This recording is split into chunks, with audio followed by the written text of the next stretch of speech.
All right, so we're doing an oil change on a 1999 Toyota Corolla. So first things first, pop the hood. Everything you're gonna need: a ratchet and a 14mm and a torque wrench if you have one. If you don't, it's fine. You don't really need the jack, but it's very convenient if you have a jack. Gloves also optional. You want to make sure you can take the filler cap off, right? Because if you can't, then you just drain your oil.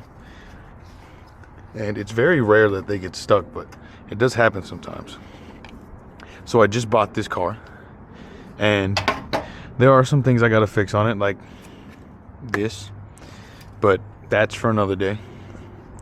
All right, so on the oil cap, it says 5W30, but in the owner manual, it also says it could take 10W30, which is what I got. Now you don't pour the full 5 quarts. You pour about 4. Well, it's really 3.9, but about 4. So let's get to doing that. So you got to jack the car up. Now it jacks on this little point right here.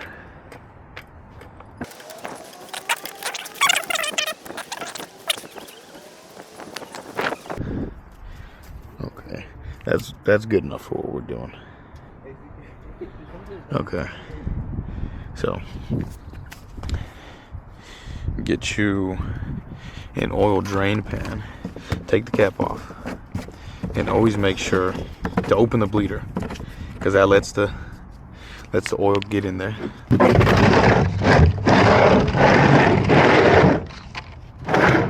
Oh yeah, get yourself some crush washers as well. So what I like to do is I like to break it free first, right? Break that thing free. And you always want to do this when you get a new car, a new used car, that is.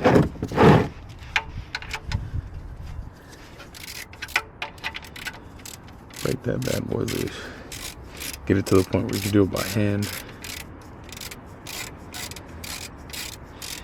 This drain plug's a little crusty. Okay, that's basically just barely on there.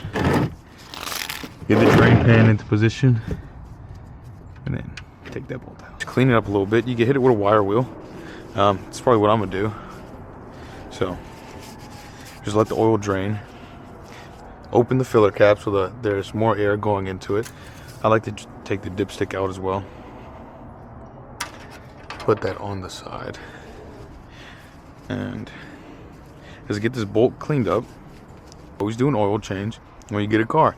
It does not matter if they told you, hey, I changed the oil, this and this. Because I bought this car and this oil was black. Like, I'm telling you, like pitch black. And they said, oh no, I changed the oil 2,000 miles ago. And it was a little bit low. And instead of topping it up, what, it was like, what, 50 bucks? No, actually it was $37 for a new oil and a new filter. Yeah, so just gonna clean this up a little bit more.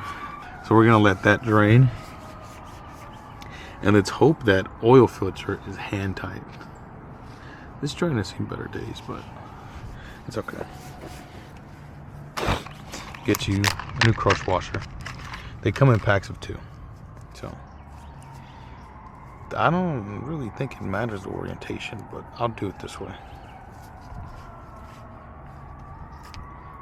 This is the part number 095156CD. And then the oil filter's right there. Let's see if it's hand loose. Hand tight, I guess.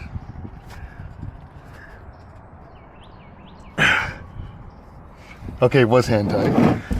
So this is the filter right here. We just got to remove that. There is going to be some oil coming out of that, but just position your pan in the right place, spin it up, as I don't have it in the right place. It's okay. It's okay. I have gloves on, but if the oil is hot, don't just do this with your bare hands. If the filter pops out like that. All right, we'll intervene in like maybe 2 minutes. Let it drain, and I'll be back. Okay, So I let it drain for about a minute or two. This is the new seal. It was a little crusty, but that's fine. I got the bulk of the dirt off.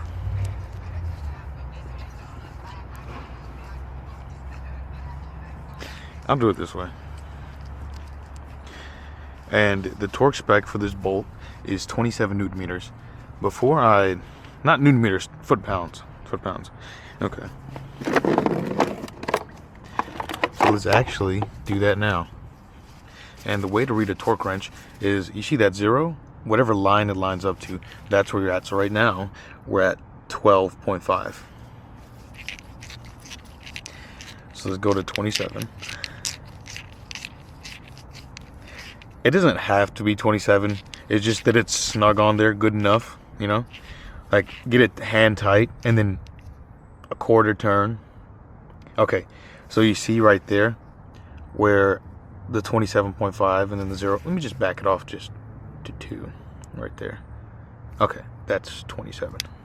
The reason that's 27, the 25 is down there, and then the 2 lines up with that line over there, so that's 25 plus 2. You don't tighten it with the torque wrench. You do that by hand or with a different wrench. We can take this oil pan out the way. Clean up the mating surface. You could use some brake clean if you have it, but I don't feel like going to get some, so I'm not gonna get it. Let's clean it up. Put the drain plug back on. Always do drain plugs and stuff like that by hand. You never want to cross thread these, because that's a nightmare.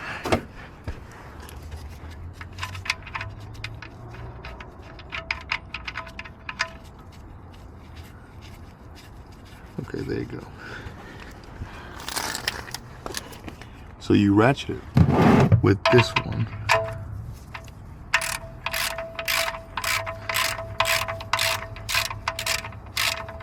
That's where the old filter goes.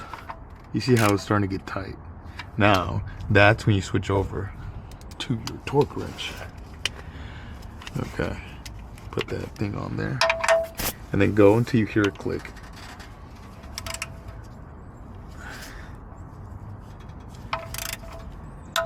You see that?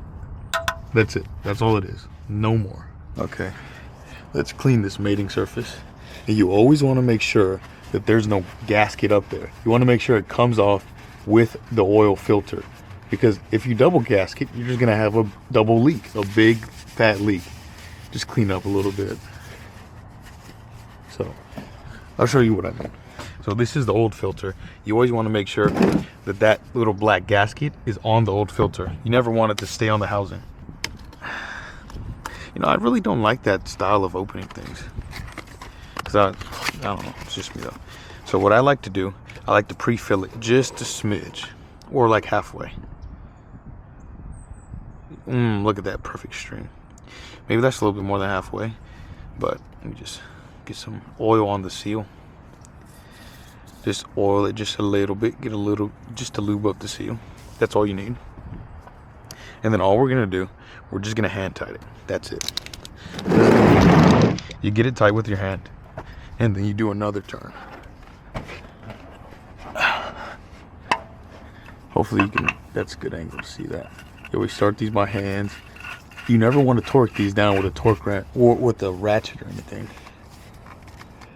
You see that's hand tight. Now I'm gonna try to get it as tight as I can with my hand, and that's it.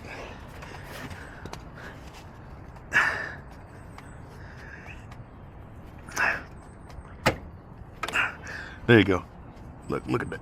Click. All right. Okay.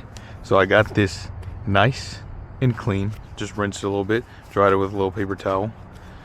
Okay. So this is where you fill your oil. Just put the funnel in there somewhere. And on your dipstick, you see these two little lines right here? The bottom one is the minimum line, and the top one is the maximum line. You never want to go past the maximum. It's okay if you're a little bit past it, but if you're like way over it, that's no good. All right. It's better to have too low oil than too much oil. Or at least that's what I was taught. Now you don't put the full 5 quarts in there. You leave about a quart left. and we will periodically check the levels.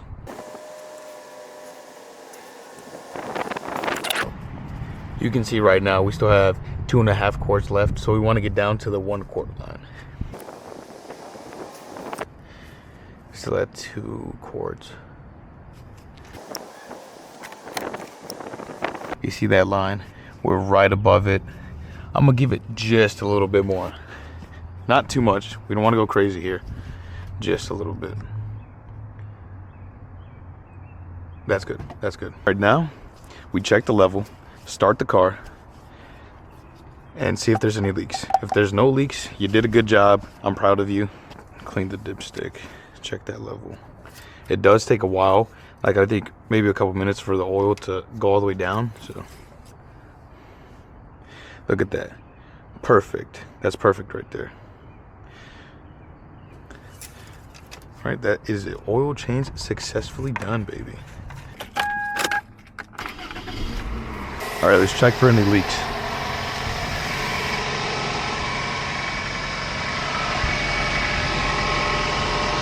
Nothing. Bone dry.